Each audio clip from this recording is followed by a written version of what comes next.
Welcome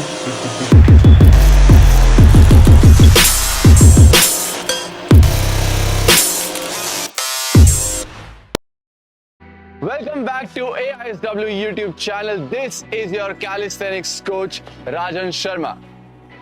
अगर आपको एक चॉइस दी जाए 50 पुलअप्स या 100 डिप्स, आप क्या चीज पहले अचीव करना चाहोगे?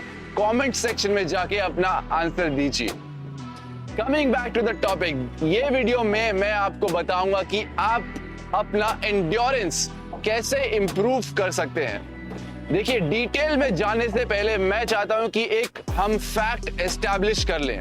वो फैक्ट क्या है कि हम कुछ भी वर्कआउट करते हैं, किसी भी टाइप की ट्रेनिंग करते हैं, हमारी बॉडी हमेशा अडेप्ट करने की कोशिश करती है कि it gets better and better at it for the next time. मतलब आज आप 10 पुलअप्स कर रहे हो, तो नेक्स्ट टाइम जब आपकी बॉडी अच्छे से रिकवर हो जाएगी, वो कोशिश करेगी कि ये 10 पुलअप्स पहले बार के कंपैरिजन में इस बार अच्छा ही होगा.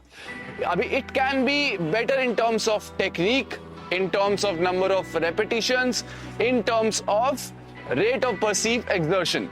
तो ये कुछ पैरामीटर्स हैं जिसमें बॉडी हमेशा इंप्रूव करने का कोशिश करती है. अभी बात करें एंड्योरेंस की, तो मैं इसको कंपेयर करना चाहूंगा स्ट्रेंथ से. देखिए, स्ट्रेंथ और एंड्योरेंस का फिजिकल अडेप्टेशन जो मैंने अभी एक्सप्लेन किया आपको, दोनों अलग अलग है. मतलब आप अगर स्ट्रेंथ ट्रेनिंग करोगे तो आपकी बॉडी डिफरेंट वे में अडेप्ट करेगी. अगर आप एंड्योरेंस के लिए ट्रेन करोगे तो आपकी बॉडी डिफरेंट वे में अडेप्ट करेगी. सो अभी आपका एक क्वेश्चन होगा, क्या मुझे दोनों चीज एक साथ मिल सकती है? मिल सकती है, बट कंडीशंस अप्लाई. इसका मैं बहुत अच्छे से एग्जांपल से आपको समझाना चाहूंगा. So let's now understand the basic difference between strength and endurance physical adaptations. देखो, strength में it requires bigger muscles to produce loud and explosive force. Quick contraction की जरूरत है जो कि bigger muscles करती हैं.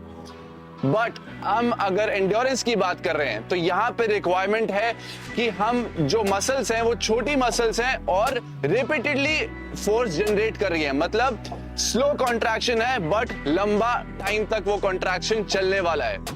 अगर मुझसे पूछोगे इन माय ओपिनियन कि इसको बहुत ही सिंपल लैंग्वेज में कैसे मैं एक्सप्लेन करूं, तो इट्स लाइक स्ट्रेंथ में आपको चाहिए कि मैं 4-5 रेप ही करूंगा, बट वो ऐसी रेप्स होंगी कि पूरा फोर्स लगा दूंगा, पूरा जान लगा दूंगा.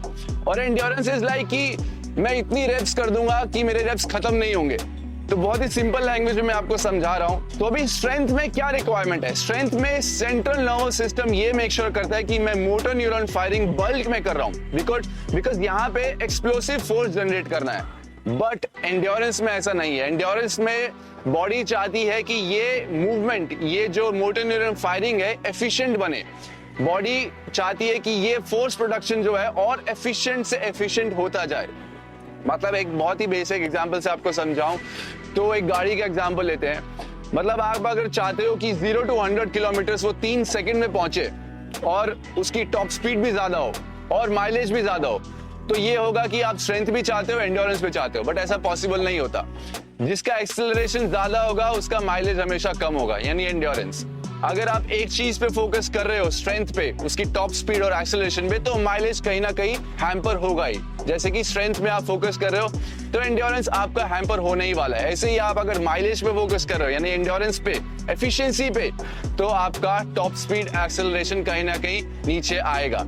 तो अगर आपको दोनों बैलेंस्ड वे में लेके चलना है तो कहीं ना कहीं मिडिल पॉइंट पे आना पड़ेगा और सेटल होना पड़ेगा, जहां पे दोनों बैलेंस्ड वे में ग्रो कर रहे हैं. सो अब बात आ जाती है कि एंड्योरेंस इंप्रूव कैसे करें. ये जो पूरा कंपैरिजन था, ये मैंने एक पर्पसफुली आपको बताया ताकि आपको एक अंडरस्टैंडिंग बैठे कि हाँ, this is how one should train. देखो, स्ट्रेंथ इसलिए बताया मैंने क्योंकि मान लो अगर मेरा मैक्स डिप 50 kg है और मैं एंड्योरेंसेस के सेट 25 kg, 30 kg के साथ कर रहा हूं, अगर मैं अपने मैक्सिमल स्ट्रेंथ पे वर्क करता हूं, यानी 50 kg को बढ़ाने के लिए वर्क करता हूं, मान लो एक पॉइंट ऑफ टाइम पे जाके 70 kg हो गया, तो अब जो 30 kg के एंड्योरेंस सेट मैं कर रहा था वो मेरे लिए अब बहुत इजी हो जाएगा, because that fall somewhere around 30-40% of my maximal, जो कि पहले 50% पे आता था। तो अगर आपको एक सिंपल सॉल्यूशन बताया जाए कि आप अपना एंड्योरेंस कैसे बढ़ा सकते हैं, तो अपने मैक्सिमल स्ट्रेंथ पे वर्क कीजिए। जितने भी प्रोफेशनल एथलीट्स हैं, endurance athletes, they always make sure कि उनके रूटीन में स्ट्रेंथ ट्रेनिंग आ रहा है, बिकॉज वो उनके एंड्योरेंस लेवल को ऑटोमेटिकली बढ़ा रहा है। So this is how you can improve your endurances by including strength training in your workout routine. So this was one of the ways through which you can improve your muscular endurance in calisthenics. This is your coach Rajan signing out. Take care, stay strong.